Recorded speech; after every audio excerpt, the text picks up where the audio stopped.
graphic nature of this program, listener discretion is advised. Oh, you want it, don't you, Georgie? Oh, of course you do. And there's cotton candy and rides and all sorts of surprises down here. And balloons, too. All colors. Do they float? Oh, yes. They float, Georgie. They float. And when you're down here with me, you float too!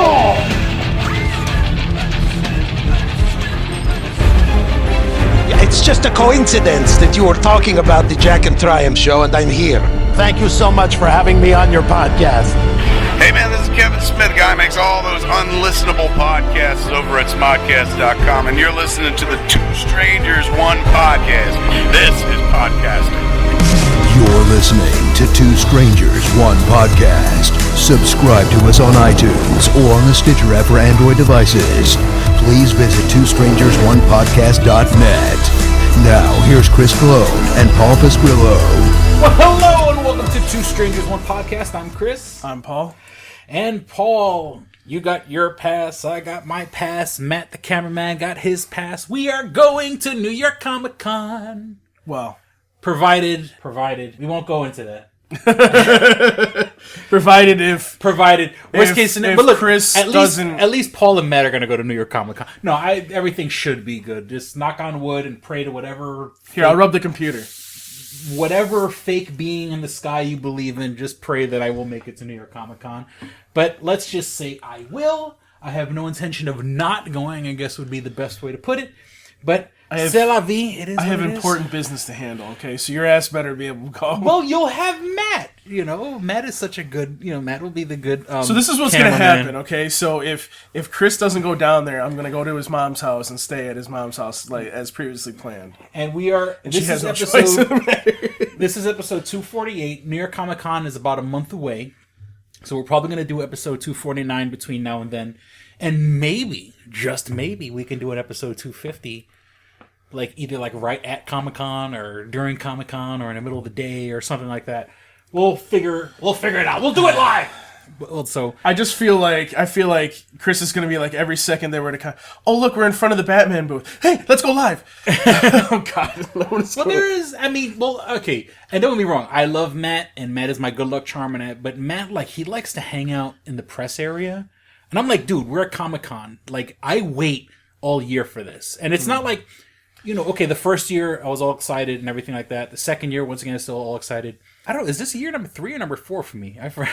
3 or 4. Yeah. I can't remember. Yeah, and so I forget. This could be year 3 or 4. But, like, I'm still excited about going. I always have a blast. I'm always on my feet. For a guy that's my size, I mean, it's surprising enough that I'm on my feet the whole fucking See, what's going to happen is Matt's going to be hanging out at the press booth, and I will just be exclusively hanging out at the Funimation booth, so it'll be fun. Well, yeah. In all fairness, the Funimation booth has changed in the past couple of years. What they do is they have a lot of kids from, I want to say, HMV, or one of the stores like that. So the kids that are working there are like retail kids from like a local, I want to say HMV, if that store even fucking exists anymore. Huh. So... And I hate to put it like this, and I definitely don't want to put down Funimation, but the kids that are working there don't know anime. And like, I'm pretty sure, like, a couple of them do, but the ones that I kind of spoke to were like, dude, I work in HMV, and I got a pass to come to New York Comic-Con. Maybe that was last year, yeah. And, like, even going to see Justin Rojas and shit like that, like, I'm here to see Justin Rojas. Who? That's the guy that's supposed to be your fucking here's boss. Here's a behind-the-scenes thing, folks. What you got to understand is I'm here in Rochester setting all this shit up, yelling at these fucks right here. And like, yeah, and you're yelling at us, and I'm talking. It's like going to McDonald's. So here I am. I'm yelling at them. I'm like, find the fucking guy that sets up this interview. Yeah, and then I'm emailing the guy, going, "Where are you?" And then like we're at the Funimation booth, and it's a big giant booth. And the past like 2 or 3 years, it's pretty much in the same place, giant booth. it's kind of where it has 4 sides to it, and 3 of the sides have. I'm just saying they're doing their retail. They're setting up. They do autograph sessions, right, and stuff like that. But it's literally like walking to like McDonald's and asking like the person behind the counter, like, can I speak to the fucking president of the company? Like, right. I don't know. So, and it's nothing. And like I said, it's nothing against Funimation. And I understand whatever, it's not like I bet if you had a bunch of anime nerds working there, it'd probably like they would probably sell out all the big titles and all the lesser titles would probably not move. But and they have them, and they're all like right there. I mean, one thing I do have to say about the Funimation booth is that like they're a loaded fucking table. Like, right. I'm pretty sure they have a little bit of everything, and even like the little bit that I know about like anime, I saw there represented. So I mean, I'm definitely not shitting on Funimation. I'm just saying when you go to talk to the booth people, they're like, and so it's very interesting because if you go to their website right now, if you go to New York Comic Con's website, they actually have, when you click on guess. Mm-hmm. I think it's guess first, and then it gives you another menu. It actually says anime. So, it's very interesting because if you go to their website right now, if you go to New York Comic Con's website, they actually have, when you click on guess, mm-hmm. I think it's guess first, and then it gives you another menu. It actually says anime now, guess. So they're actually taking this stuff seriously. But there again, you got Netflix in the game now. Crunchyroll will definitely probably have some kind of. Yeah, well, Crunchyroll had remember last year, they had a panel last year. Well, see, also you got to take I went to the One Punch Man panel. Right. I mean, last year I had the interview with the One Punch Man voice actors. I went to, the first time I ever saw Kill la Kill was at, well, you also got to take fucking heard of Kill la Kill. You got to take into consideration, too, the other thing is they have, it's Anime NYC, I believe it's called. Mm-hmm. It's the first year of it in November. So I don't know who's going to exactly be there. It's kind of what happened was I guess this convention merged into New York Comic Con and then they merged out of it. I guess I don't know. It's a weird thing, but I'm going to be interested to see if there's going to be a huge presence down there because of that or not. I know Funimation will be there. Toonami was supposed to be there. That was one of the main reasons I was going down there. And Jason DeMarco told me the other day on Twitter that the plans fell through, I guess, so, yeah. Which sucks, but whatever, there's another reason which I can't talk about right now. Yeah. And I reached out, I could talk about it, not that I'm going to talk about it, because right now I have no idea if it's going to happen. I reached out to the guys who played Pete and Pete from the old Nickelodeon show, The Adventures of Pete and Pete. I doubt they're going to, because the funny thing is, the guy who plays older Pete, Michael C. Morona, he actually follows me on Twitter. Right. So, when someone follows you could actually write them a message. Right. So I had written him a long message asking if we can interview him at New York Comic Con, if he's going to New York Comic Con. Because I know last year, the younger Pete, Danny Tamborelli, he went to New York Comic Con, but he was part of like a panel and stuff like that. So I'm wondering if they haven't announced it, because I listened to their podcast. But I'm like, just in case. And I think they're both based out of New York City anyway, so... shit, even if, we leave Comic-Con and drive down to Brooklyn. It's been very interesting because they don't even have... I don't even think they've announced, like, all of their guests. There's guests that have been announced, but I don't think they've announced everybody. They're rolling it out slowly. Of course, they got the heavy hitters. Like I said, like Mark Hamill's going to be there, but that's sort of Kevin Conroy. Those are going to be, like, photo opportunities. Don't get me wrong, I love Kevin Conroy. I love Mark Hamill. But it's going to be like a deal where you probably have to pay like $90 to take a picture with them. Yeah. And stuff like that. They've been doing that, because I think last year was Stan Lee's last year at New York Comic Con. Right. He's doing the East Coast ones. I think he's even doing Dragon Con. I could be wrong about Dragon Con. He was at Dragon Con. He definitely did. But it's funny because someone had posted a video of the Stan Lee booth, on the inside, which is weird because it felt weird because it doesn't look like it's funny because Stan Lee just sits there, and I think they tell the people don't shake his hand, don't touch it, because nobody touched him. And I think before you go into the actual booth, everyone's like, don't touch him, don't get engaged into a big long conversation with him and stuff like that. And he's kind of just sitting there, and people come and they take a picture, and then they leave, and they kind of had it in fast motion. And it was kind of, don't be wrong, I love Stan Lee, and I'm pretty sure at $90 a pop, I'm pretty sure he's right. Think about $90 for literally, okay, smile, click, and then move to the next, I mean, I'm pretty sure he's racking up a fortune doing stuff like that, and I'm definitely not knocking the hustle. But it looked. His kids are taken care of. It looked like a fucking. Does he have kids? I'm pretty sure he does. I mean, his wife just passed away. But Yeah. I'm like 99% sure he has children. His kid, if he does have kids, like they're taken care of for Yeah. life. Like, And and look, more power to him that after his wife passed, he's still like, you would think a guy like that, and he was married to her for like forever. Like, I want to say like 40 or 50 years he was married to her. So, when you've been with someone more than half your life and you're in your fucking 90s, it shows like his spirit to move on, to like keep going and do. I mean, like I said, it looked kind of sad when you see all those pictures in succession. Because of course, you go on Twitter and you go on Facebook and people are like, oh, here I met Stan Lee, and like they take the picture, but like it's literally like 1/1000th of a second of like smile, click, and then keep it moving. But I mean, yeah, we have the heavy hitters there. Some of the people who've been there before are going back. Artist Alley, which is a whole separate other part of. Funny, the actual part where they actually have comic books and comic book artists is actually like a little side room. I mean, don't get me wrong, it's a big room, but it's not the main floor. The main floor is like everything but comic. I mean, of course, there's a couple of places that don't they have like thousands of booths where you can get signed, where like guests line up and they basically get signed? Well, they do. I mean, like on the main floor, like I remember, I really wanted. I think you wanted. What's his face? The Green Ranger, yeah. No. That, and actually that's downstairs. That this place specifically for autographs is downstairs. Oh, okay. They have it's literally like, here's a line, when waiting this line if you want to meet the Green Ranger. And some people I think they prepaid or whatever. Right.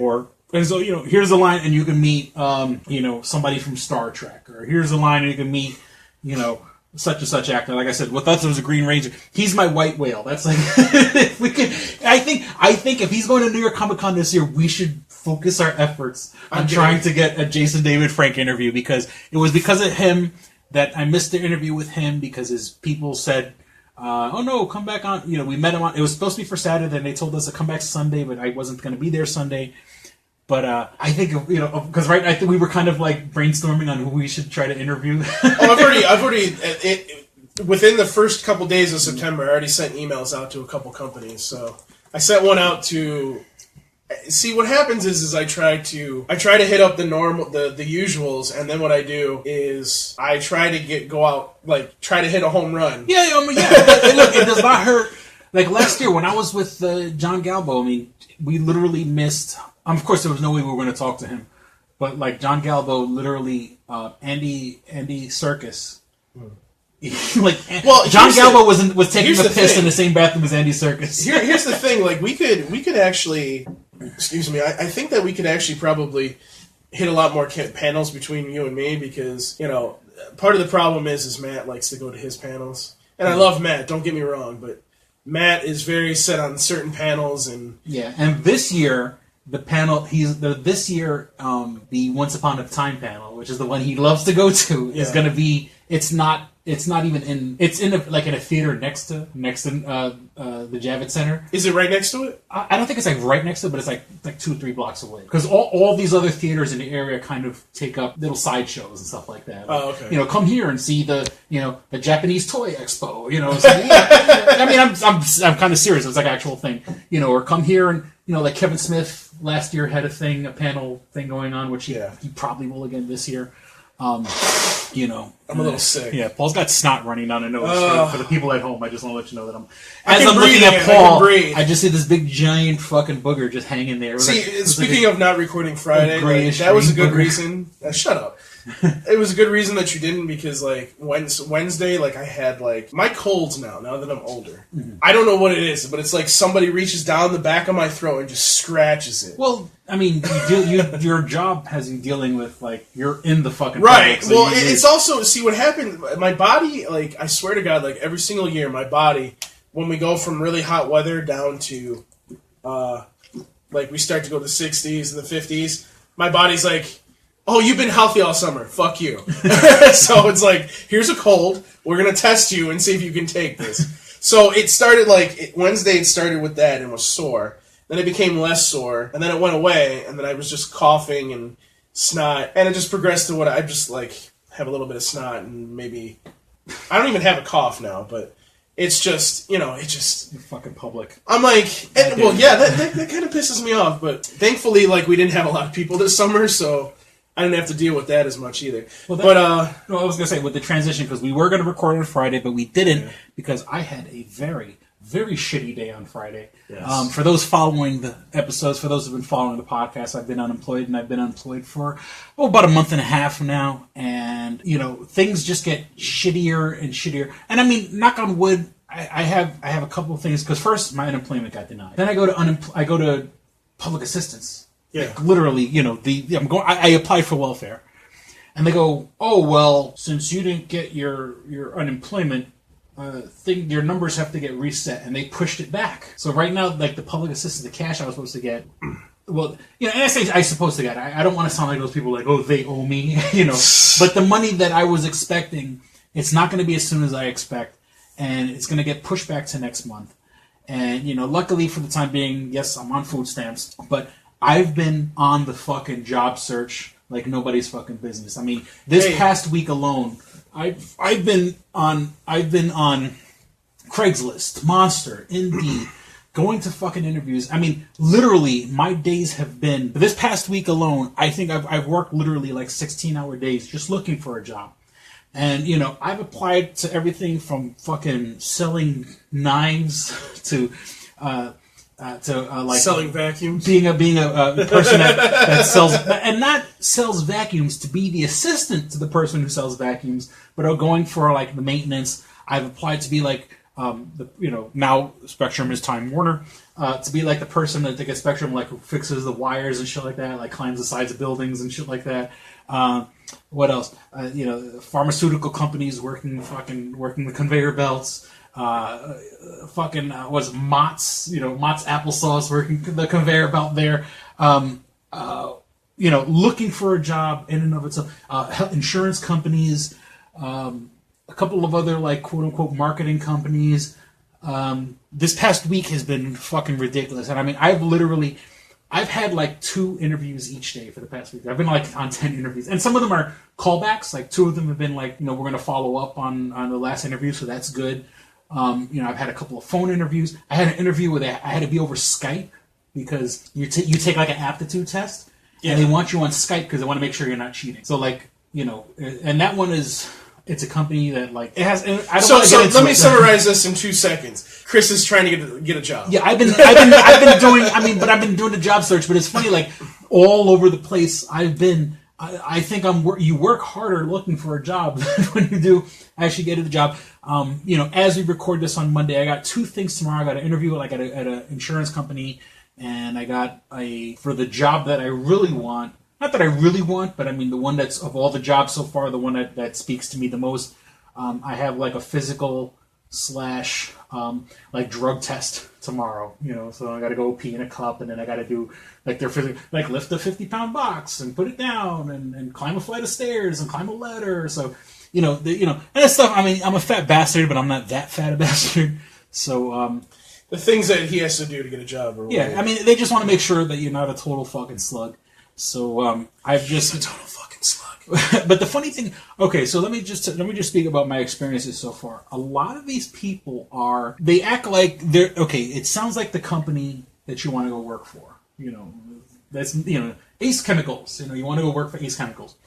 You go to the Ace Chemicals building. Once again, I'm using a fake, and that Ace Chemicals ties into a story I want to talk about later on. You go to Ace Chemicals. And you go to the Ace Chemical building. You go into the building, and you speak to the security guard, and they go, okay, wait here and speak to Joe Smith. You go meet Joe Smith. Joe Smith doesn't work for Ace Chemicals. Joe Smith works for the staffing agency. So, like, a couple of these jobs, actually, no, pretty much all these jobs are some sort of temporary to hire, like temp to hire, or contract where, like, we can only sign you up for 6 months, and then we'll let you, after those 6 months, we could let you go, we may not, and you have to keep renewing your contract for 6 months. So I don't want to say that's deceitful, because it's not deceitful, because it's not like you're meeting at some shady office on the other side of town. You're actually going to like the Ace Chemical factory. Or are you? Or am I? No, but that's so there's that kind of bullshit staffing. I went to a place that it looked like, oh, job fair, come on in or whatever. and it wasn't a job fair. It was a temp agency. You know, like and then that happened on Friday, which is why I'm glad we didn't record on Friday, because that bitch put me in a bad fucking mood. Because you know we're kind of talking about our last jobs, and the last episode I went into detail on why I lost my last job. And she's like, well, I don't know if you can't be reliable there. What makes you think you're reliable? Because, bitch, I learned my fucking lesson. See, that's when I would have got up and I would have been like, listen, bitch.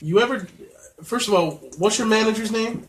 Second of all, you're lucky I don't punch you in your fucking face. Yeah, it was very, very off-putting. Yeah. The way she... Now, what happens is that one of the earlier parts of this week, I met with another person from her company. Now, he handles more manufacturing, warehouses, and stuff like that. And she goes, oh, well, the guy you met earlier this week, he does manufacturing and warehouses. I do more of, like, office jobs, you know. And if that's why you got fired from your last job, I don't know if I can use you for the office job. Maybe I'll transfer you back to him.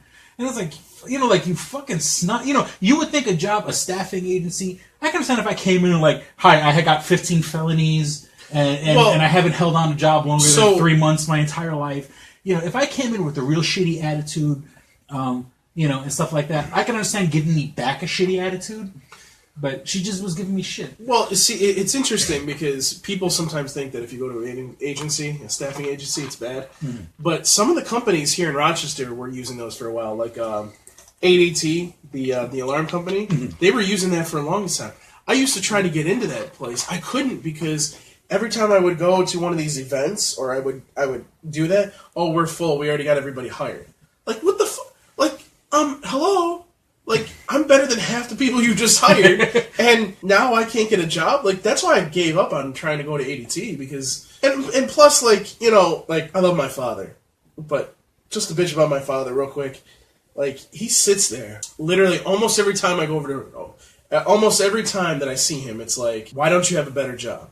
And I'm looking at him like, what are you talking about? I have paid time off, I have sick time, I have all my benefits...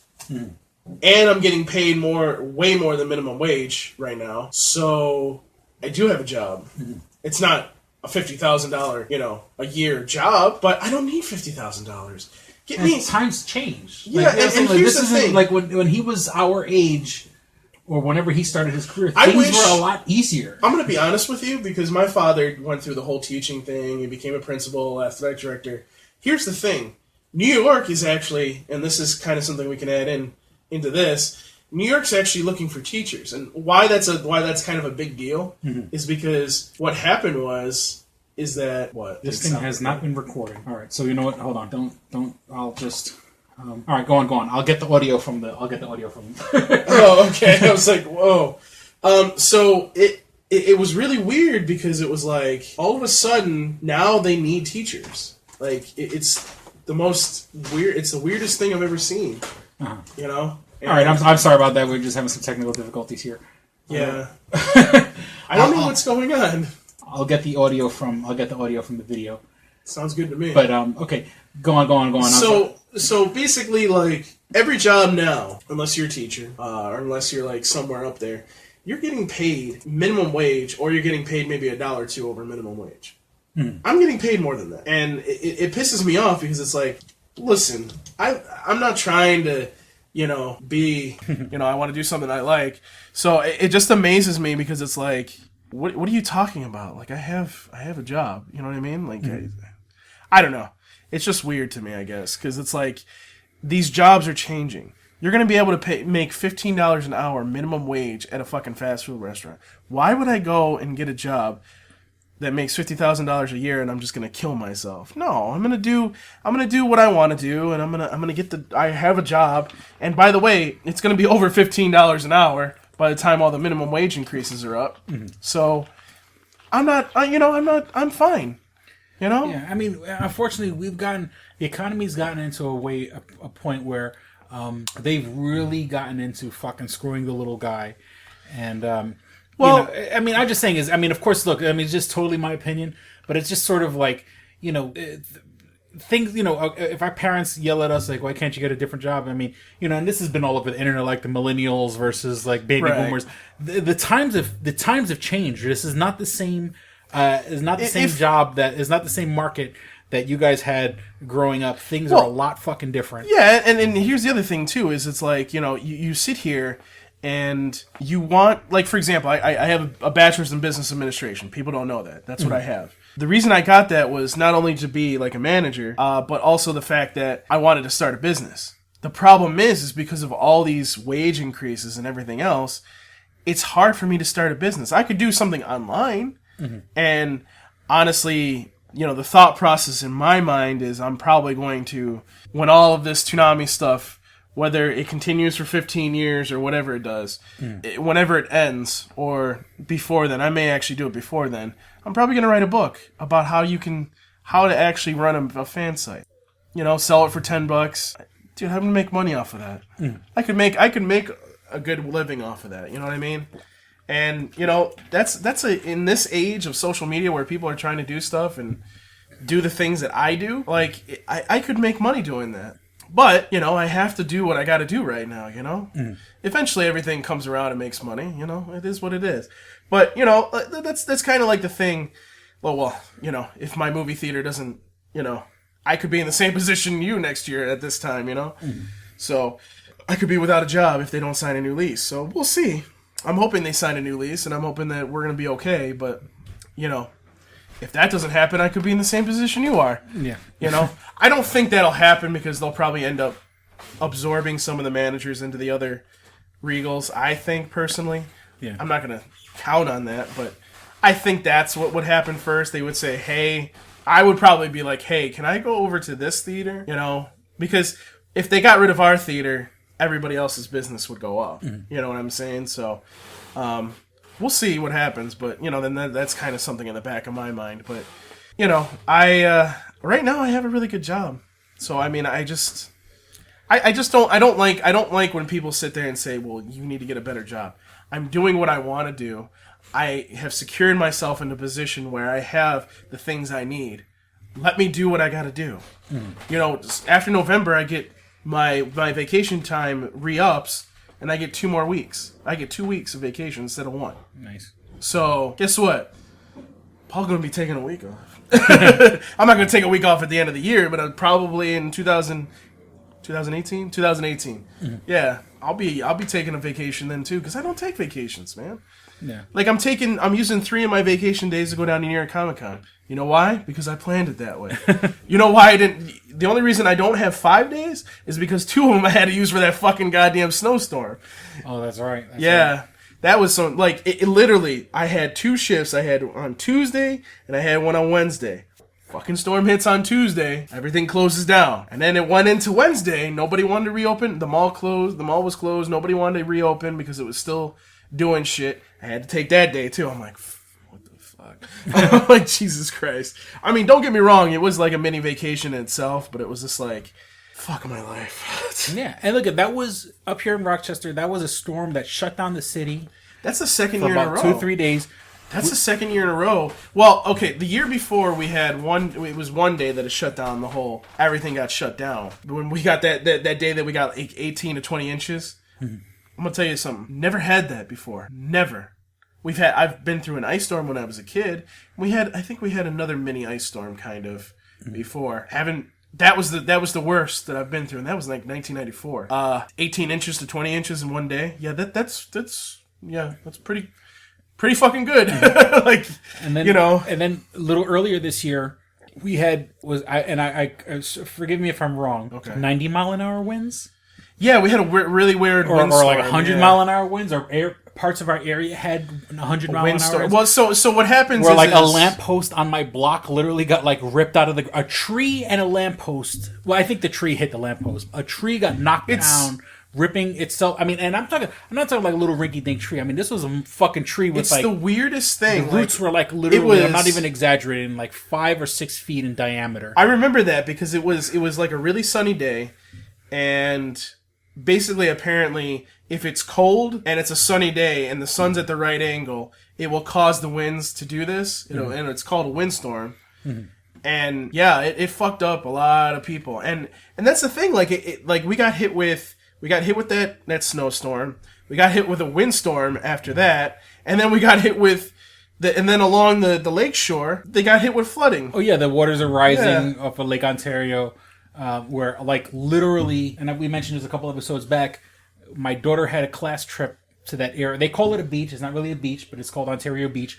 We went there, and the water was up to the boardwalk. Yeah. Now imagine the average beach from the boardwalk to the edge of the water, 100 feet. Yeah, several something feet, like that. yeah. I mean, I want to say you can walk for about 2-3 minutes before you actually hit the water. Yeah. And the water was so.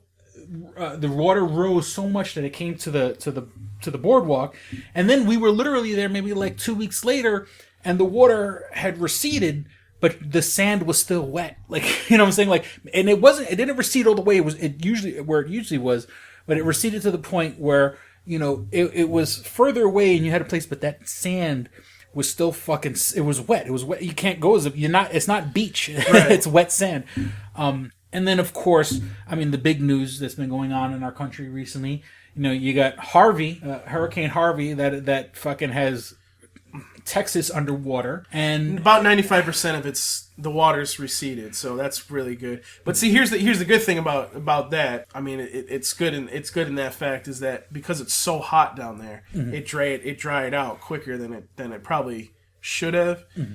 But and it hit Louisiana. Like, I mean, like it did. It didn't hit Louisiana as bad.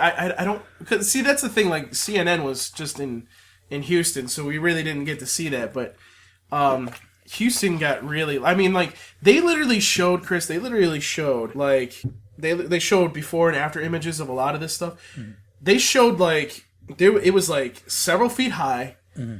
and it looked like a river or a lake. Mm-hmm. It was that bad. But there again, like, and this is one of the things that still boggles my mind. And it's funny because, like politics, we've been learning a lot more about things. Like, for example, in small towns, mm-hmm. a lot of small towns don't have internet access. Or if they do, it's really, really slow, shitty internet access. It's basically like having a dial-up modem at this mm-hmm. point. How that relates to what I'm getting at is Houston didn't have levees and dams that could handle this kind of weather. Now, there again, this is the worst hurricane we've ever had, where it just it was the worst hurricane. They're like once in a 500-year right, kind of and it was the worst hurricane because what it did is instead of what it usually does, where it comes onto land and then just keeps going. It came onto land and stopped. Then it went back into the Gulf of Mexico and then came back in. But it didn't. But when it came back in, it didn't really hit Houston, so that was a good thing. But it did. It hit Louisiana, and we, I'm just saying, again, like for people who survived Katrina, and it's sort of like yeah, and that's and it's been about 10 years, and it's like okay, things are getting better, and then this shit happened. Yeah, and that's another thing that kills me. It's like there was several people that survived like a different hurricane, whether it be Sandy, Katrina, or whatever, that lived in Texas now, mm-hmm. and now they went through this shit again. I'm like, oh my god, like there's people. People who escaped Katrina. Like after they left Katrina, they're like, fuck this. I'm leaving Louisiana. I'll go move to Texas. And now those people are under Harvey. Let me make this clear to people, okay? Those of you that moved out of Rochester because you wanted to go to sunnier weather, guess what? I got to tell you something, man. I'm going to stay in Rochester because if all I got to deal with is 20 inches falling in one day, I'm good. Mm-hmm. I'm good. Like, what the fuck else do I got to care about? Dude, like, you know what I'm saying, man? Like, that's nothing. Like, you got like tornadoes happening everywhere in the Midwest. You got like hurricanes coming up. And I'm going to tell you something. Here's a weird thing. People think that we've been getting hurricanes a lot. No, this is like, I want to say this is the first year that we've had like a major hurricane in the last maybe like 2 or 3 years at least. Like, we've had some hurricanes around, but nothing this bad. Mm-hmm. You know what I mean? So, I mean, we were kind of due for a big hurricane. But, and then there's that other one, Irma or whatever it is. Yeah, Irma. As we're recording this, like literally an hour before we started recording this, Florida's under a state of emergency. Florida's governor declared a state of emergency for all counties of fucking Florida. And they're pretty much saying, they're trying, like, they're tiptoeing, but they're pretty much saying that this is all being caused because of global warming. Mm-hmm. And they said, like, Irma, for example, like, once it came off of because what happens is it comes off of how hurricanes usually form. These storms come off of Africa. As they head towards North and South America, sometimes they turn into hurricanes, obviously. Mm-hmm. This one came right off of Africa and immediately went to a Category 3 hurricane. So that's why everybody went, what the fuck just happened? Yeah. Like, so I mean, look, I'm not saying that it's a good thing that we're getting these hurricanes, but I'm saying that like this hasn't happened in like I think 2, maybe 3 years. I don't remember when Sandy happened. I don't. Well, Sandy was about 3 years ago, 4 years ago. Yeah, so that was the last major one we had, and I feel like we haven't really had any major ones. Yeah. Like if we did, I mean, it remember, really first it was Hurricane Sandy, and then they changed it to Superstorm Sandy. Right. But my point being is our wonderful and illustrious Commander-in-Chief, who wants to fucking pull out of the Paris Accords for this very reason. The Paris Accords is just saying we're trying to fucking get down with the global warming and limit ourselves and kind of do, at least make an effort, right, and try to do something. You know, even if it's a drop in the bucket. You know, you have the best intentions of getting shit done, and Donald Trump's like, fuck this, we don't need to deal with this. We're gonna pull out of the Paris Accords, and we're gonna do our own thing. Well, why? Because he has friends who work at companies that fucking pollute the shit out of the environment. Some of the governors in the states, on the other states, aren't following that. Well, yeah, there's individual cities that say, you know what, we're gonna follow the specifications of the Paris Accord. But I'm saying our wonderful and illustrious Commander-in-Chief is fucking, you know, he's so fucking small-minded, and these people who voted for Trump are now fucking swimming to their fucking house. You know, learn to fucking swim, people. I mean, that's why I named the episode that. Because like, between the fucking global warming, melting the fucking ice caps, and Hurricane Harvey was what they called a once in every 500-year hurricane. Hurricane Katrina was a once every 100 years hurricane. And of course, you know, obviously, you know, I had a person on my Facebook page. I had said, you know, this has to do with global warming and Donald Trump and people who voted for Trump. You know, this is what you get. And, you know, it was kind of harsh. And he's like, well, the hurricane would have happened if Hillary was in charge also. Yes, of course, absolutely. But the fact that Donald Trump thumbs his fucking nose at trying to even if he was full of shit, at least act like you're trying to fucking do something for global warming. So first of all, let me backtrack a little bit here. You got into a little Donald Trump here, and then we should get to commercial. I won't take more. I'll try not to take more than 5 minutes here. So, okay, backing up to where I was trying to talk about how I was saying, like, in small communities, no internet. Houston had levees and waterways that they use for hurricanes that were pretty much out of date at this point. So the reason the price tag is going to be so high on this is because they have to fix those. Because now they're smart enough to go, well, maybe we should do that. And I'm kind of hoping what Congress will do is take money, now that we're being smart. Infrastructure, remember? We need to do this and go into these places like Florida. And I'm sure Florida's already done this. I can't imagine they haven't, because they always get hit with hurricanes, it seems like. These places like New Orleans. I know New Orleans has an upgraded one because of what happened with the one hurricane. That was Katrina. Katrina, yeah. So I know that they got it. They have an upgraded system. All those in the Gulf of Mexico need to have upgraded levees. Have to have upgraded waterways, so that way when it does flood, it gets a lot more of the water out and it doesn't flood as bad. You know what I mean? And then the levees don't break. You know, everything gets taken out a lot better. Because this is going to happen more often. That's what people are saying. That's what these meteorologists are saying. So, you know, what else do we need to we need to make sure that we're doing that. And I will give, and you're going to hate me for this, but I will give Trump a point, because he's actually doing what a president should be doing, and he did go and he did see what was going on, and he is trying to get money for the hurricanes. Now, I understand he's a piece of garbage. I'm making a jerking off hand motion, people. But here's the thing I need to. Here's the thing. Side note that I need to say about this is, regardless if I hate the man, I as like other Democrats and other people out there. Yeah, I hate Donald Trump, and yeah, I'm going to try to get him out of office as soon as I possibly can. Mm-hmm. And I guarantee you, once we get past this whole, you know, trying to get money for Houston. And by the way, speaking of that, if you did not see the oh God, what was it?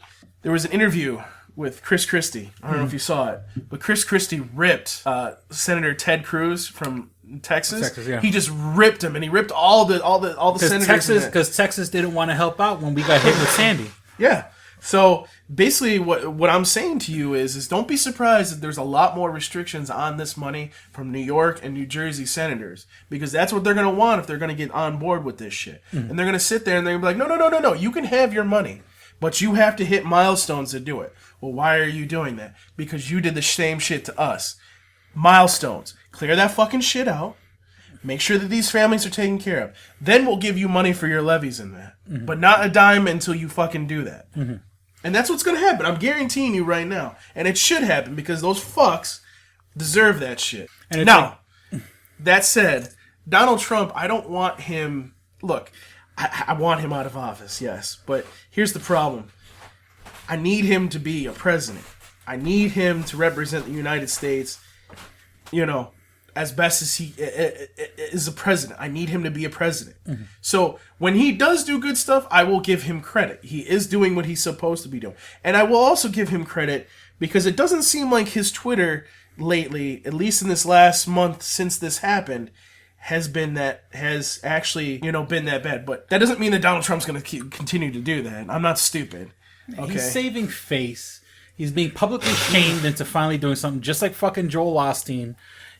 These are people who really don't give a shit. Let's not talk about that. I'm just saying is that Donald Trump, they show pictures of Obama during a fucking crisis, going in and like hugging people, and they got Bill Clinton in the crowd after a crisis hugging people, even George W. Bush after a fucking crisis going after Katrina and hugging people, and then Donald Trump is standing in a fire truck outside the fucking stadium, talking to the people that have just showed up or whatever. Well, and I'm going to donate $1 million. But that I don't disagree. I hate him for doing.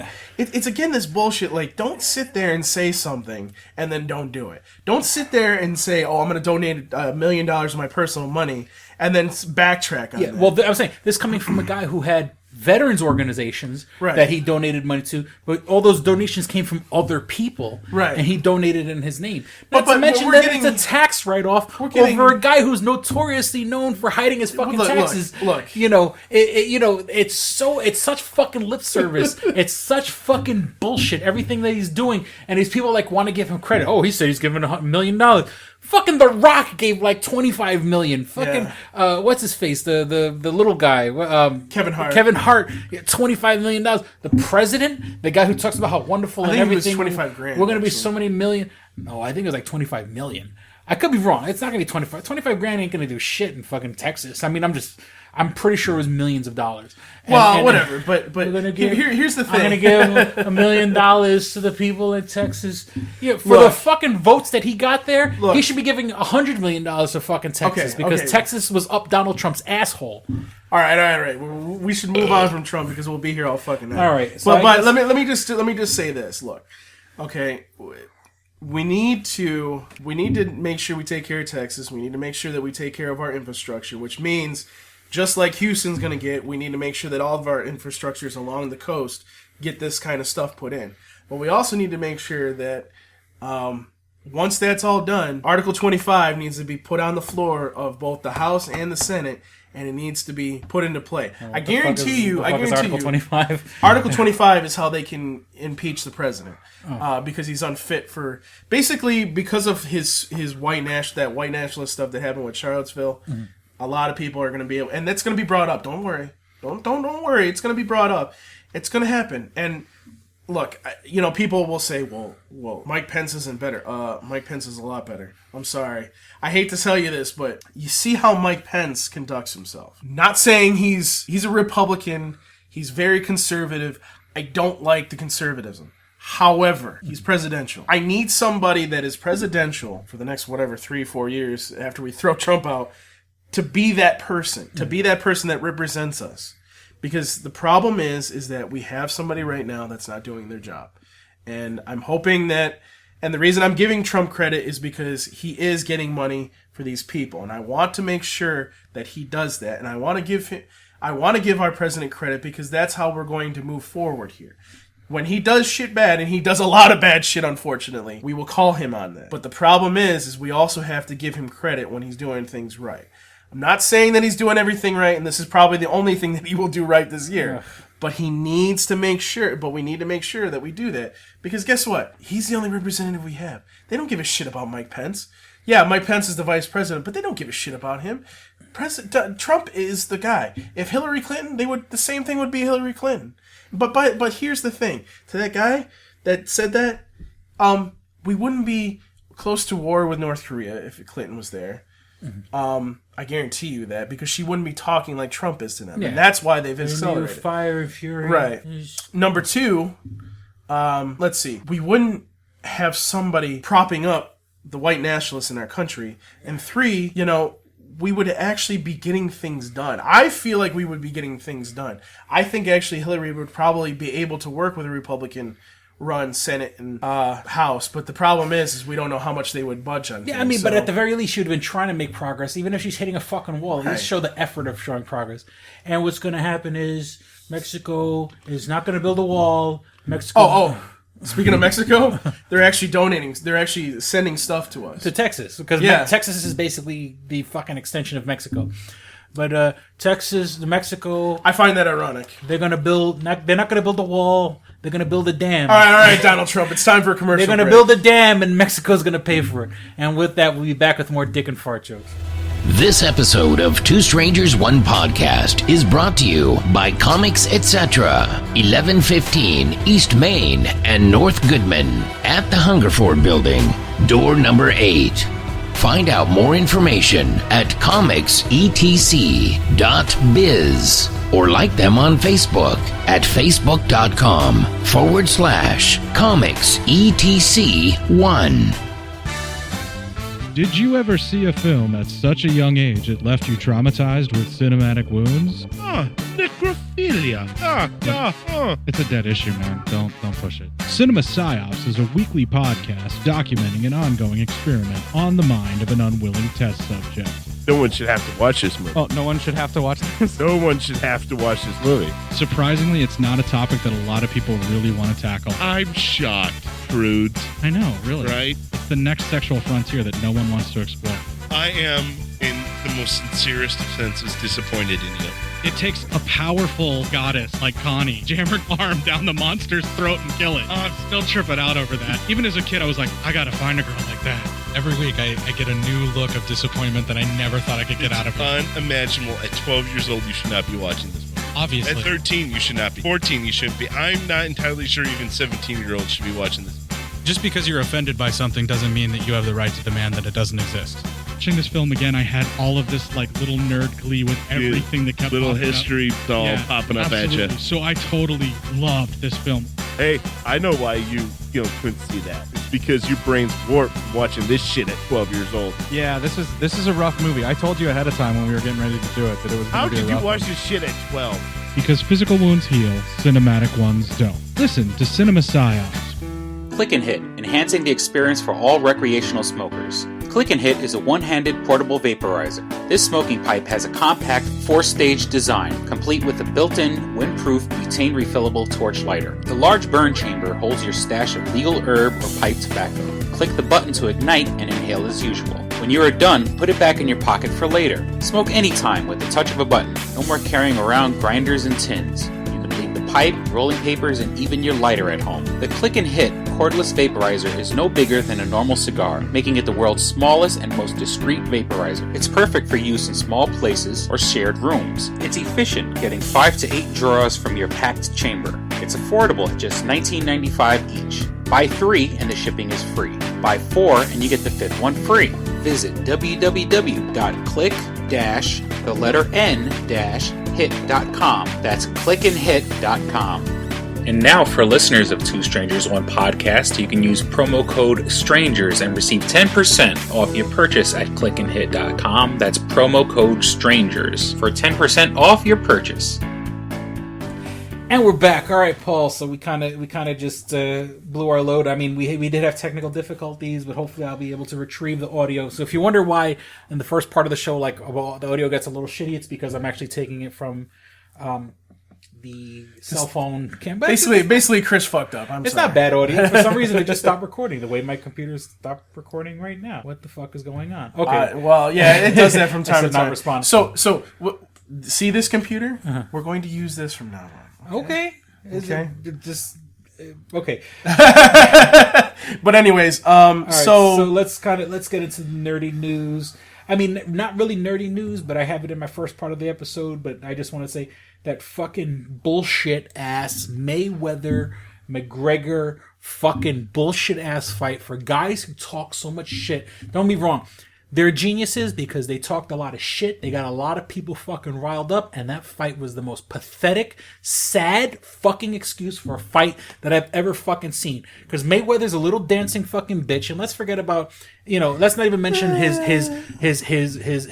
life's, his personal life where he's beating up fucking women. Well, you got McGregor who's stirring up. I mean, McGregor just being the guy that he is. It was sort of a race thing. You know what I'm saying? Without everyone flat out saying it, it was sort of, fight, a black and white sort of a deal. McGregor was riling up his people on his side. And of course, it's not like, there aren't a lot of black people in fucking Ireland. So, him fighting, a black guy sort of got that kind of whole crowd riled up. That fight for the 10 fucking rounds that it was. And let me tell you, first and foremost, God bless all the people on Facebook who were fucking streaming the fight. Because I watched the whole fight in segments where Facebook, they shut down one live stream and another one went up. So I totally watched that whole fight in different versions of people live streaming on Facebook. First of all, I disagree with you. I think the fight was actually a lot better than people put it out to be. McGregor actually got some really good fucking shots in, and I sat there. Now, when it got to the later rounds, into the end there, McGregor just was dancing. Whatever. There's so much fucking dancing. But McGregor, it's nothing against McGregor. McGregor's used to going further than just. You got to give that man credit though. He went from MMA / UFC to, boxing. Hello. I mean, you could tell there was a couple times he just straight up grabbed Mayweather, and I thought for a split second he's going to suplex him. I thought he was going to kick him or something. Yeah. Any second now, because he straight up grabbed Mayweather, which boxers do. Boxers end up hugging and grab. But McGregor, there was one point where McGregor literally was behind Mayweather, hugging him as in not hugging him hugging him like he was about to fucking suplex him. So, I mean, McGregor was out of his element. And that's, I'm just saying is the fight itself was fucking boring. It was like they were doing light little fucking tap punches. Dude.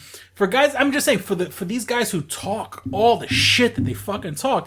And yes, I'm talking shit now, but I'm not getting to the fucking ring with anybody. Can I make something? It was all hype and no fucking, there was no meat. The fucking fight was boring. I was bored to fucking tears. You need to, but see, what you're not understanding here is they don't fucking care. It doesn't matter. They're saying they're geniuses because they gave a shit and they walked away with like $100 million. Yeah, exactly. And here's the thing. Here's the other thing too. This is what you got to understand too.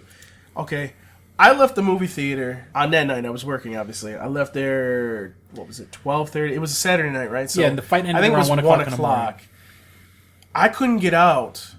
So my theater's here, and there's a bar. And there's a bar there's a bar in the theater that caters shut down Ridge that caters to the crowd of people going to see sporting events. Right. It's shut down Ridge. Like you couldn't get down. You couldn't go down there. Yeah. I actually had to go back through the mall, through the back side of the mall, go around, go down a different street, and go down another street to get to the road that I needed to get home. It's because I was sitting here, I'm like, I'm not fucking because where you work, there's a place place advertises as if you want to watch a wrestling pay-per-view, if you want to watch a UFC pay-per-view, if you want to see football, this is the place to go. Oh, that was $40 a pop though to get. They actually showed it on the screen. We didn't have it on our screen, but it was $40 a pop to get a ticket at the movie theater to see it in the movie theater. Like, oh, you can see it in the theater? Yeah. They do that shit all the time, dude. Like, you can see what they've been doing is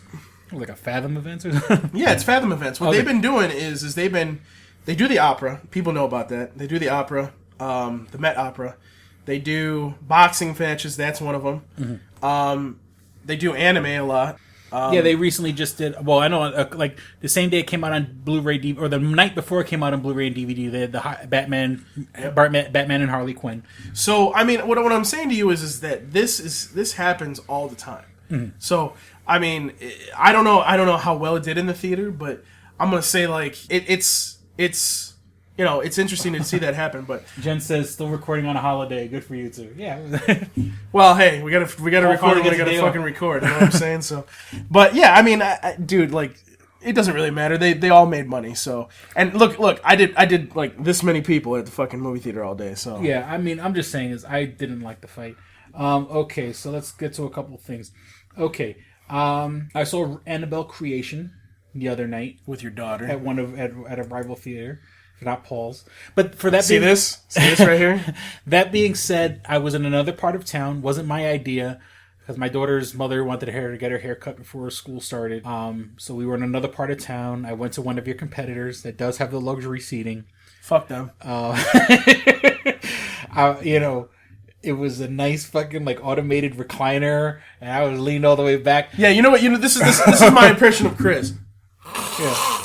No, well, I mean, for a movie, because this is like the third in the series, right? Because isn't Annabelle out of The Conjuring?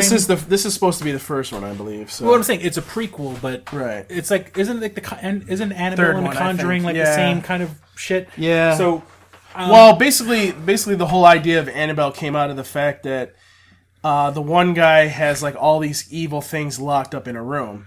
Oh, okay. Right, and Annabelle's one of the things that's locked up in the room. Oh, okay. And so I mean, I saw Annabelle, and let me tell you, I don't like jump scare movies. I think it's a cheap form of entertainment.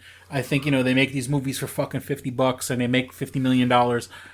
For what it's worth. If you're into that kind of thing, it was a good movie. I was maybe because I went in with such low expectations that it came up that that it was good, and my daughter was begging me to see it. Because she watches horror movies. She was in her mom's house. I was watching fucking horror movies at 7 years old, so I don't see this look on my face. Yeah, I'm a twisted evil fuck, but I mean for the most part. I don't see any damage with a 7-year-old watching an R-rated horror movie. My son's 11 years old and he ain't even seen that. Well, he's not watching them with me at least. So, but and so Annabelle, it was if that's your kind of thing, go see it because it's not bad. Okay, now here's where I'm gonna fucking tear into some shit. All right, since the last episode, and our deal is sort of we talk about superhero movies. There's been like 3 different fucking announcements of the future of the extended DC universe when it comes to. All right, just saying. Oh shit! Did we lose audio? Did we lose the episode? Motherfucker! I wasn't trying to. Are we on Facebook? What the fuck is going on? I'm sorry about that, people. Fucking technical difficulties again. The broadcast is paused. Resume. Okay. That's weird. Yeah, I don't know if we hit the hour mark or what. So that being said. The extended DC universe, the past couple months has been upheaval. Ben Affleck is in, Ben Affleck is out. They're going to do a movie, they're going to do a Flashpoint movie. They're not going to do a Flashpoint movie. They're going to use Ben Affleck's script. Now they're not going to use it. Or they're going to bring in a whole other actor. Or the Batman movie is going to be its own thing, but has nothing to do with the extended universe, like with Suicide Squad and Justice League.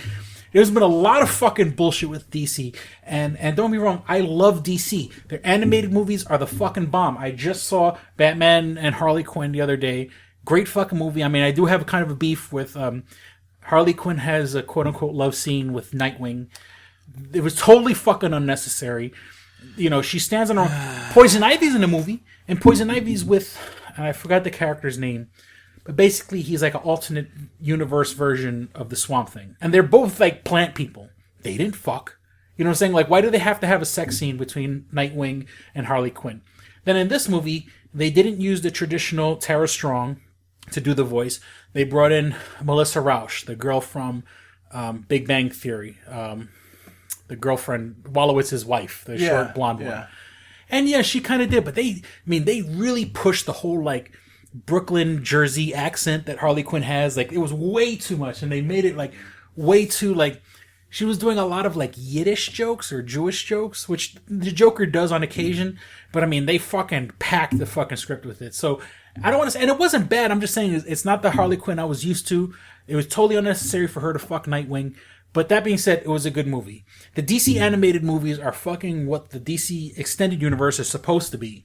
And so we already have Justice League coming around the corner with a bunch of fucking rewrites and Joss Whedon added and changed so much to the movie that now he has the official like credit as a writer because he's changed so much in the movie. I learned that recently. Right. So Joss Whedon has to step in, but it's sort of like Now, this past week, or the past 2 weeks, or since our last episode, there's been like 4 or 5 different announcements on new fucking Joker movies. So first, I think they want to have the Joker in Suicide Squad 2, and it's going to be Jared Leto.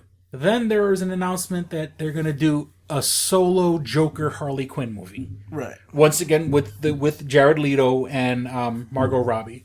Then they were gonna. Then I mean, somewhere down the line, they were first. They were talking about a while back that they were gonna do one movie called Gotham Sirens, where it was supposed to be like Harley Quinn, Catwoman, and Poison Ivy. Right. But that fucking disappeared. I don't know what happened to that.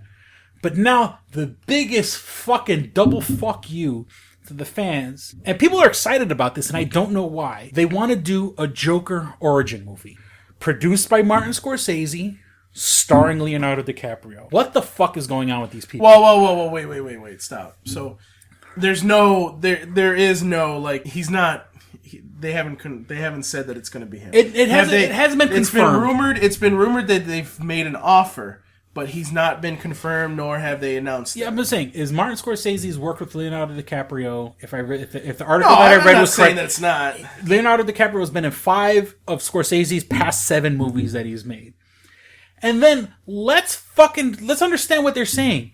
A Joker origin movie. Yeah. One of the best fucking secrets of the fucking DC universe is that we never know what the Joker's origin is. That was part of the whole joke, pun unintended, of Heath Ledger's multiple stories of how he got his scars in The Dark Knight. Yeah. He changed his story every time. You want to know how I got these scars? Every time he tells a story, it's different. Because he's such a fucking psycho that, he either doesn't remember, or he's made different realities in his head, or he just likes fucking with people. And of course, there is somewhat of an official canon story of the One Bad Day, where he becomes the Red Hood, and he's like a guy, and he has a wife, and she owes she owes these loan sharks money, so then he robs a bank with the guys. Now, if they were going to do a movie, they could have done the One Bad Day storyline. It's kind of canon, even though it's not really canon. Had they said we're going to do the One Bad Day storyline, I would have said bet. Okay, I understand they want to change it and alter it or whatever. Give us that story, But then to do it with Leonardo DiCaprio, come on. And of course, people are like, oh, well, we got objected when Heath Ledger was going to play Joker. In the beginning, yes. When I first heard Heath Ledger's going to play Joker, I'm like, why the fuck are they going to put this pretty boy to fucking play the Joker? But Leonardo DiCaprio, I'm fucking bothered by that. I don't like it.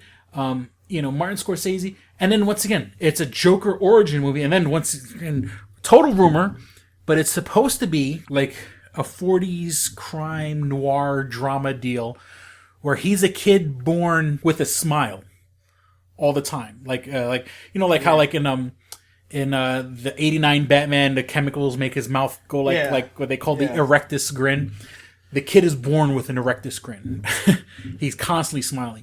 So even though he's kind of like in 1940s gangster-esque New York or Gotham, they fuck with him his whole life, which is what turns him into the fucking twisted person that he is. And, I get it, and I understand, yes, I understand why people are excited, but I don't like the idea of the Joker having an origin. Or at the very least, there is that kind of hidden backstory that maybe there was an original Joker and Jared Leto is not Joker. He's the Jason Todd version of Joker. Where like Leonardo DiCaprio is the quote unquote real Joker and the Jared Leto Joker is Jason Todd, totally fucked in the head, turned into the Joker. Because there's no way Jared Leto could have known and been fighting Ben Affleck for 20, 30 years where he killed Jason Todd and Batman has the jokes on you. Right. That makes sense. So if they said, you know what, this is in this universe, there are 2 Jokers, the same way there are 2 fucking Lex Luthors, because that's flat out just say, then if they said, okay, Leonardo DiCaprio is the original Joker, Jared Leto is the Jason Todd version that got fucked so much in the head that now he thinks he's the Joker, that's why he's quote unquote gangsta Joker, I'll buy that. I'll get that. I can understand a Leonardo DiCaprio born in the 1940s, or maybe not the 40s, maybe a little later, but being the twisted fuck that ends up fighting Ben Affleck's Batman and killing Jason Todd, or thinking they killed Jason Todd. So, let me just get my 2 cents in, and then we'll move on because we're getting low on time here. So my only issue with this, first of all, I don't care. I wouldn't really care if Leonardo DiCaprio was the Joker, but for the simple fact that Jared Leto is supposed to be the Joker now, and then they all of a sudden decided, oh, we're not going to do that.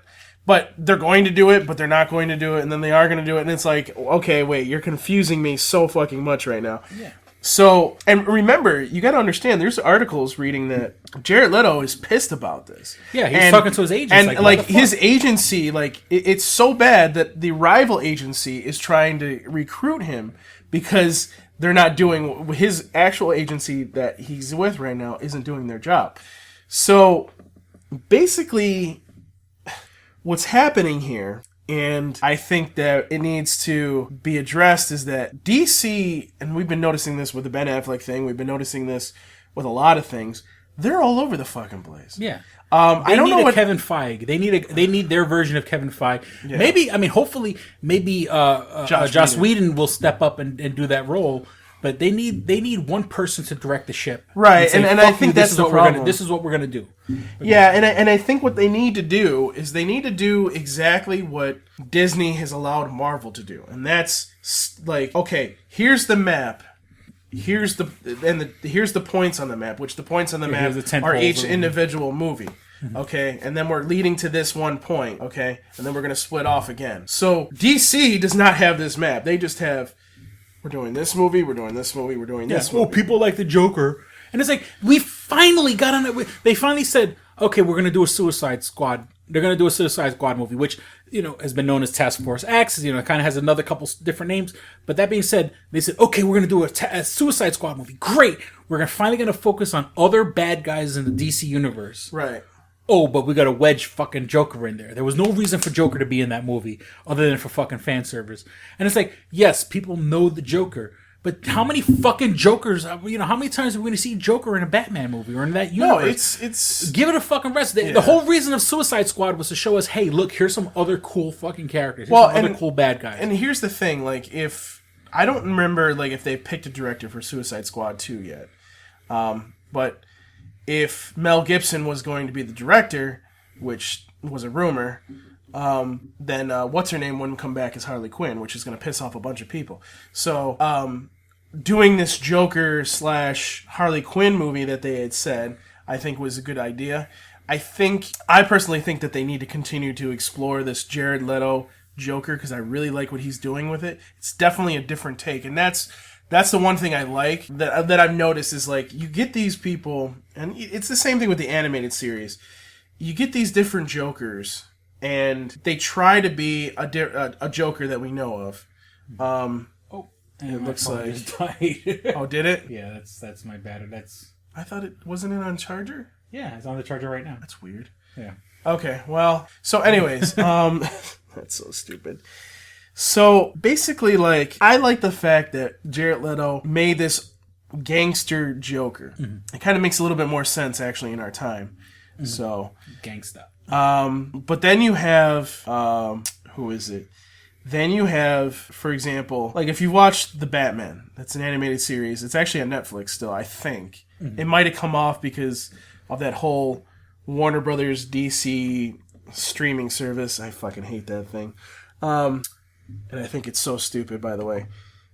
So basically, that had a Joker, completely different voice, wasn't trying to be like the Mark Hamill Joker that we're used to from the animated series. Perfect. Wonderful. Liked it. Loved it. That's what I want. Heath Ledger, when he took that Joker, that was, if you think about it, that was almost close to what the Joker was supposed to be. That's how psychotic that fuck was supposed to be. Mm-hmm. Like, that's, like, you gotta understand, like, that is what Joker was supposed to be. Heath Ledger is, some people like you were like, well, fuck this guy. This guy's not gonna do it. He hit a grand slam. Mm-hmm. Like, this guy, like, so even if he died, he should have still, if he was alive today, he still should have got the supporting actor award.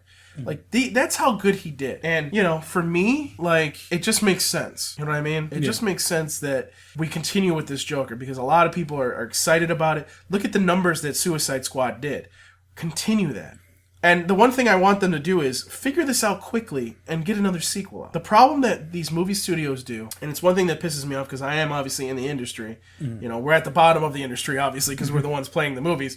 But the one thing that really pisses me off, and I think it affects it, is these studios, it's not about that they're doing sequels, but they take so fucking long to come back out. It should take you 2 to 3 years to bring out a sequel. Yeah. Okay? It's like the whole Avatar thing. There should have been an Avatar sequel like years and years ago. Yeah. But James Cameron, no, I gotta get it perfect. I gotta get it really perfect. So for me, like when you bring out the movies like 10 years later, those, first of all, the people that were interested, some of them are probably dead. And now like people are like, why do I want to watch this? Yeah. So, you know, for me, get this shit figured out, get a roadmap, do like what Marvel did, and put your points, your movies on the screen, and then just roll with it. Stop this chaos. And you know what? Josh Whedon has been through this with Marvel. Let's, why don't you use this man? Yeah. I know you're using him for Justice League, which I agree with. I love it. I think it's a great idea, and I think he can make a movie just like Avengers that will be it'll be a DC movie, but it'll be like Avengers, if you understand what I mean. Mm-hmm. So I think they can do that with Josh Whedon. And I think if they give him the reins, because of his experience and seeing what Kevin did with Marvel and leading that the way and mapping it the way it is, he can bring control of it and do that. And I think that's what needs to happen now. So, but yeah. So, yeah. So, I mean, we're well over the hour mark, whatever, if I didn't lose footage. There's a couple things I wanted to talk about just real quick. You know, Death Note is now on Netflix for all the weeaboos that are fucking complaining about it. I've heard it's bad. We recently passed the Force Friday, which wasn't as big as the last Force Friday was. You know, now I guess apparently now there's an evil BB-8. There's like an Imperial BB-8. Like instead of being like orange and white, he's like black and gray, and he kind of has like a flat head. There's these things called porgies. They're these little cute. They look like guinea pigs, but with big eyes. Like they look like guinea pigs that have big eyes and almost like. And wings. They look like if a guinea pig was also mashed up with a bird with big eyes. Weird. And they're obviously the cute little things for little kids to fucking get into, like the way the Ewoks were when I was growing up, getting kids into Star Wars. You know, and there's all these play sets, but generally I don't collect the Star Wars toys. I don't. As much as I love Star Wars, like the people who collect the toys die hard. Then the funny thing is, I belong to all these communities online that these guys run out and buy the toys, and like months later, they're all selling them. Yeah. You know what I'm saying? Like it's not, it's not really an investment. You know, if you're not gonna fucking put them out on display, you know, it's sort of like an addiction. Like you're like, oh, I gotta go out and buy it. And they go out and buy it, and then they fucking end up selling it like, months later or a year later. So I'm not impressed. You know, once again, just make good movies. Let me see what else. Inhumans, what's the word I'm looking for? The buzz on the new Inhumans is that it's absolutely horrible. You know, it looked horrible. I wasn't expecting much, but now I'm officially hearing that it's bad. I think they played it in like red carpet events. One of the podcasts that I listen to that I like listening to is called The Weekly Planet.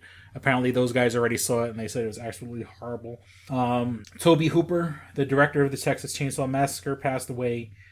I'm still waiting on Court from the Cinema Psyops podcast to send in his rebuttal to my George Romero was a fucking hack director. And also, I think Tobe Hooper was a hack director. So, Court, if you want to add Tobe Hooper on your rant that you're eventually going to send in, feel free to add Tobe Hooper because I think he was another fucking hack. And I just want to just give a shout out to Rick and Morty. Just Rick and Morty this season has been so fucking good. The past 6 episodes. I mean, of course, everyone's got their the dick up their ass for Pickle Rick, but I liked the episode where they got rid of their toxic selves. Which a person like me is sort of like I relate with that shit all the time. Them going into the post-apocalyptic world where, they thought they were fighting society, but they ended up just being society.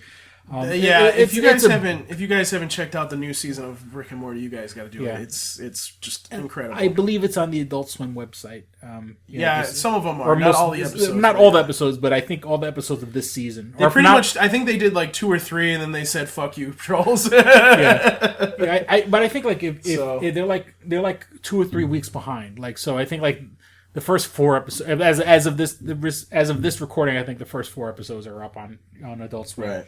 If you don't have cable, or if you can't find the 50 other places on the internet that illegally streams Rick and Morty.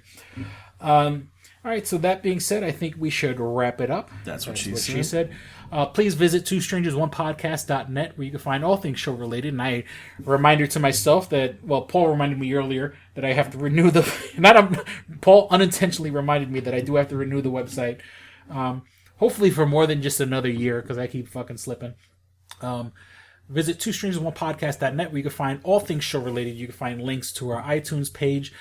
So if you have an iPhone, an iPad, or an iPod, you can download all our episodes, or not all our episodes, but our most recent, pretty much for the past year, are our episodes on iPhone, iPad, or iPod. If you don't have that and you have an Android device, you can download us on the Stitcher app. That's STITCHER.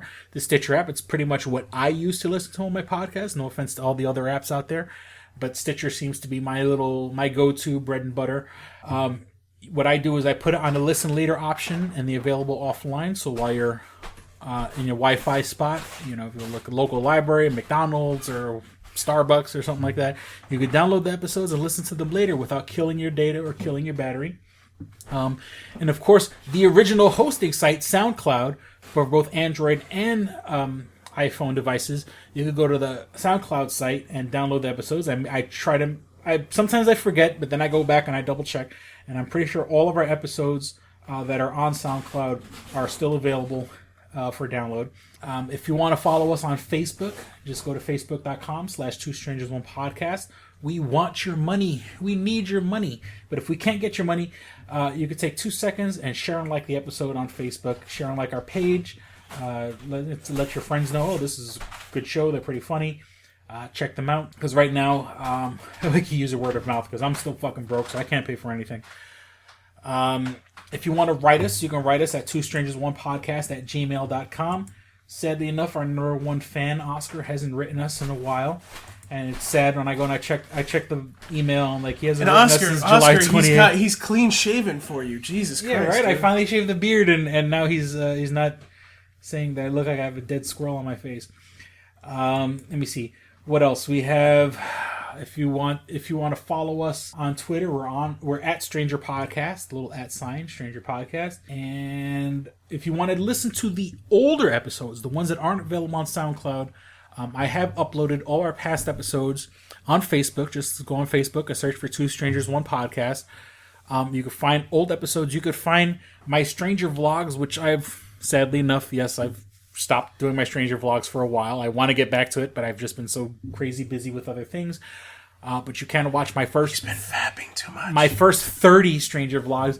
And then also on our YouTube page, my second book. Every episode of Two Strangers on the Podcast, I play the commercial for my book, Double Jackpot. My second book, Odd I See a Tale from the Road, is now available totally for free. In an audiobook version, I took each chapter. I have a computer program that reads it to you. There's original music playing under all the songs, which is sort of stuff that I composed myself, if you want to say that. So it'll take about 5 hours, but if you want to break it down, just go on YouTube and search for Odd ICODD. the letter I, CSEE, and you can listen to the audiobook. And of course, is it unusual, and is it the first draft and it has issues, and holy fucking shit, that just scared the living fuck out of me. We just got some lightning, and it was very close. I honestly thought Paul was like take a picture with his phone the way it was flashing. Wow, that scared the living fuck out of me. Live podcast, folks. And with that, let me see. So once again, you can listen to my book, and with that, I acquiesce the floor to you, sir.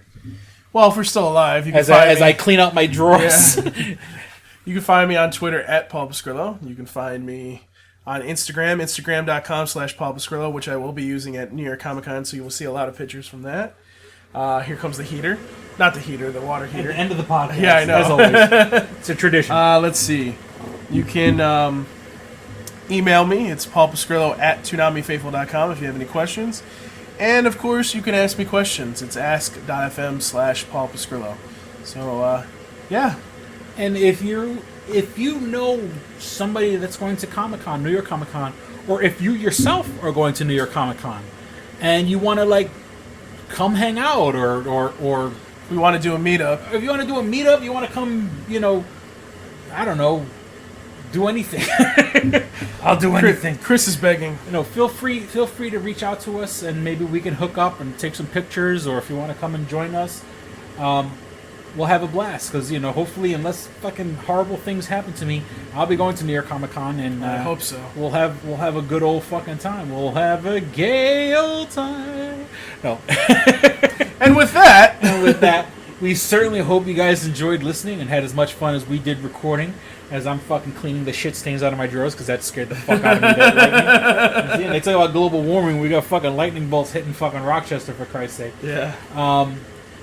We certainly hope you enjoyed listening and had as much fun as we did recording. Thank you for listening to Two Strangers One Podcast. I'm Chris. I'm Paul. Don't be a stranger. Peace. We're out. Bye. You should be fapping. Oh, look. The neighborhood's on fire. As Chris faps. All right, here we go, man. Go ahead. You want to read Double Jackpot. What is it? It is a self-published book by Christopher Cologne. Chris Cologne? Smells good to me. But look at her. That broke that fucking cold little exterior. He's like, hee. But it is spelled C-O-L-O-N. Him punny. But Double Jackpot is a book about a comic book artist, Eric, who is in a loveless relationship with a materialistic I feel you, Eric. Lynette. Oh, fucking. Are you sure I didn't write this? Sounds hauntingly familiar. He starts cheating on his girlfriend with a more creatively supportive woman, Nadia. Well, I gotta meet her. Where's the Nadia? There's your summer girlfriend. Summer Nadia is Nadia. Nadia? Yeah, I think Nadia spelled with an A. All right. Both Lynette and Nadia play the double jackpot, the largest payout in lotto history, much like the recent Powerball. Both girls play his birth date as the winning numbers. Eric is now stuck between two of the country's richest women. Who will he choose? It's not that simple. This is a clever fucking idea, Yeah, it man. is. Look at her, fucking. She's impressed. I am. She got some summer reading. Christopher Cologne smells real lovely with an original idea. This is. I've never heard this before. I haven't either. This is a self-published book, much in the indie spirit as Kev's Clerks. Oh, you don't even need to name check me. This is just a good idea. You could stand on your own, man. You don't even have to be like, hey, remember Clerks? This is nothing like that. This is way more original than Clerks. This is a good idea, man. Why didn't I think of this? I need something to read. This book is part of the Comic Books, Heavy Metal, Video Games Trilogy Book 2. Odd I See, A Tale from the Road, coming soon. Right on, man. It's part of a trilogy. This is the first part. Way to write, man. He's seeking a literary agent. Motherfuckers, anybody out there? There ain't no literary agents listening to this show, I assure you, sure. Sure. I assure you, sure. But somebody know a literary agent? Hook a motherfucker up! Chris Cologne come up with an original idea. I should tell Raskin. That's a good fucking idea, to be honest with you. That's a fucking rom-com right there. Megan, get Raskin on the phone. Isn't it possible to get Raskin on the phone? No? Yeah. I want to run it past him, man. I want to, and if it happens, I get a taste, Chris Cologne. I get a whiff, if you will. The book could also be ordered on www.lulu.com. That's lulu.com. I understand that. I just want to spell it out. Normally one says it that spells it. Still, lulu.com. What is that? Do you know what it is? I don't know. All right. The book could also be ordered on www.lulu.com. Search for Double Jackpot Christopher Cologne. A paperback version of the book is $15 and a PDF file is only $5. $5 is Yeah. insanely inexpensive. 15's not even that bad for a paperback version. No. This is $1 million idea right here. Like a movie about a dude who fucking is stuck between two chicks, both of who play his birthday and win the lottery. Come on! I can see that trailer. Chris Cologne is on to something. Nobody else can smell it but me. I'll read it. Thank you. I'm going to make that smelly joke. I know, you're trying to get me to laugh again. It worked once.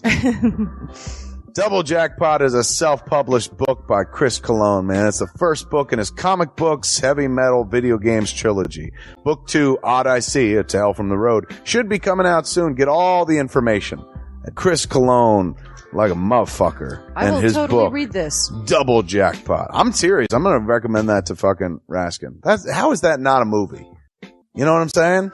This could be a sexy movie. You could do an R-rated version. There could be nudie in it, and you could show them fucking both chicks. Maybe a little penetration. Maybe a butthole shot. No butthole, no care. I would like to formally apologize to Christopher Cologne. No, sex sells. Chris Cologne will appreciate that. He's like, thanks for throwing a few buttholes in there, man. Don't forget to check out twostrangersonePodcast.net, your one-stop resource for everything show-related. You can find links to subscribe to us on iTunes or on Stitcher. You could also find links to buy my book, Double Jackpot, on twostrangersonePodcast.net. Fuck you, fuck you, fuck you. You're cool. And fuck you, I'm out.